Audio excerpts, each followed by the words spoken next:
Welcome to VBC on TV. నేను ప్రసన్న. సింహాద్రి అప్పన్న చందనోత్సవం అంగరంగ వైభవంగా జరిగింది. వైశాఖ శుద్ధ తృతీయ అక్షయ తృతీయను పురస్కరించుకొని శుక్రవారం తెల్లవారుజాము నుంచి శ్రీ వరాహలక్ష్మి నృసింహస్వామి దివ్య రూపాన్ని భక్తులు దర్శించుకున్నారు. అనంతరం ఆలయ అనువంశిక ధర్మకర్త అశోక్ గజపతిరాజు స్వామివారి తొలి దర్శనాన్ని చేసుకుని స్వామివారికి పట్టు వస్త్రాలు సమర్పించారు.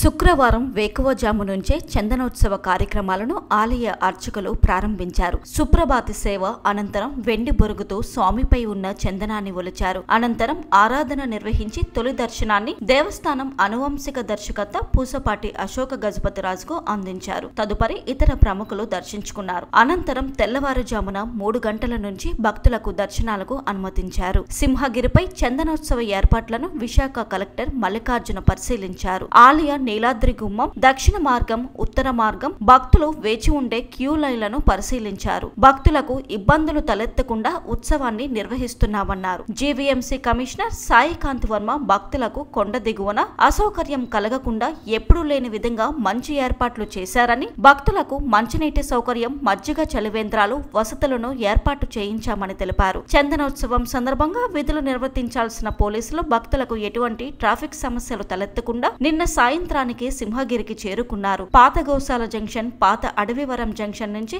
ఎలాంటి వాహనాలు అడవివరం ప్రధాన రహదారిలో ప్రవేశించకుండా చర్యలు చేపట్టామని తెలిపారు. పోలీసులు కూడా ఎక్కడికక్కడే భద్రతా చర్యలు చేపట్టారు. అందరికీ నమస్కారం అండి. శ్రీ లార్డ్ వరాహ లక్ష్మీ నరసింహస్వామి వారి చందనోత్సవ మహోత్సవం ప్రారంభమైంది. ప్రారంభమైన తర్వాత స్వామివారి కార్యక్రమాలు కూడా మనకు మొదలైనాయి. అందులో సాంప్రదాయబద్ధంగా మనం ధర్మకర్త కుటుంబం కానీ, దాతలు కానీ, లేదంటే ఇంపార్టెంట్ జ్యుడిషియరీ వాళ్ళు కూడా అక్కడ దర్శనానికి వెళ్ళడం జరిగింది. అండ్ మనం షార్ప్ 4:45కి మనము అంతరాలయం క్లోజ్ చేయడం జరుగుతుంది.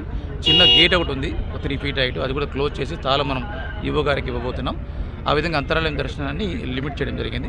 అలాగే టికెట్లు కూడా చాలా లిమిట్ చేయడం జరిగింది, మీ అందరికీ తెలుసు. అలాగే మనకు వెహికల్ పాసెస్ కూడా ఓన్లీ 150 ఇవ్వడం జరిగింది. వెహికల్ పాస్ వాడిన తర్వాత కిందే మనం టోల్ గేట్ దగ్గర టిక్ చేస్తున్నాం, లేదంటే క్రాస్ కొడుతున్నాం, సో దట్ మళ్ళీ రీసైకిల్ కాకుండా అదొక చర్య తీసుకోవడం జరిగింది. మీరు గమనిస్తే బయట 300, 1000, 1500 అన్ని చోట్ల కూడా బయట స్కానర్లు పనిచేస్తున్నాయి, టికెట్ టేరింగ్ పనిచేస్తుంది. కావాలంటే మీరు దగ్గర చూడండి. సో డబ్బాలు పెట్టి ఒకసారి టికెట్ మళ్ళీ రీసైకిల్ కాకుండా ప్రతి టికెట్ మీద హోలోగ్రామ్ పెట్టాం ఈసారి ఫస్ట్ టైం.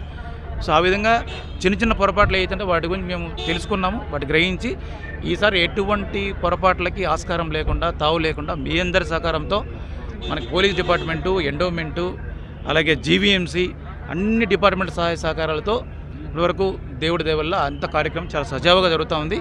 నిన్న వర్షం పడడం వల్ల కూడా మనకు చాలా అడ్వాంటేజ్ అయింది. ఖచ్చితంగా ఐ స్ట్రాంగ్లీ బిలీవ్ ఈరోజు వాతావరణం కూడా మంచిగా అనుకూలిస్తుంది. అలాగే డివోటీస్ కూడా ఏదైతే ఏర్పాట్లు చేసాం చాలా సజావుగా ఉన్నాయి. వాళ్ళు కూడా చక్కగా స్వామివారి దర్శనాన్ని, నిజరూప దర్శనాన్ని చూసి ఆనందం పొందుతారని, చక్కగా ఇక్కడ ఆనందం వ్యక్తం చేస్తారని కూడా భావిస్తున్నాను. Thank you so much. 1.3 నుంచి 1.5 లక్షల వరకు రావచ్చు అనుకుంటున్నాం. సో దానికి తగిన ఏర్పాట్లు చూస్తాం. మీరు చూస్తే ఆల్మోస్ట్ 6.5 kilometers మేర మేము షేడ్ క్రియేట్ చేసాం. అంటే containing capacity 29,500 containing capacity.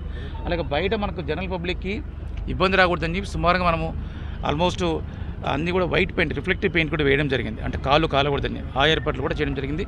Command controls ఏర్పాటు చేయడం జరిగింది.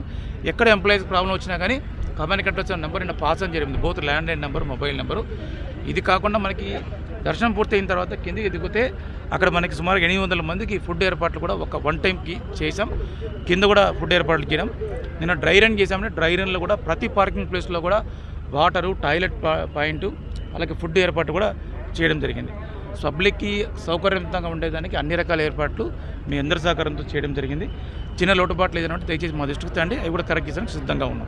కంట్రోల్ రూమ్లో మంచి ఏర్పాటు చేసినామండి. కింద బస్ స్టాండ్లో కూడా కంట్రోల్ రూమ్ అంతా కూడా ఏర్పాటు చేసినాము. ఎవరికైనా ఎటువంటి ప్రాబ్లమ్స్ ఏమైనా ఉంటే వెంటనే వాళ్ళని కాంటాక్ట్ చేయవచ్చు. తర్వాత ఎవరికైనా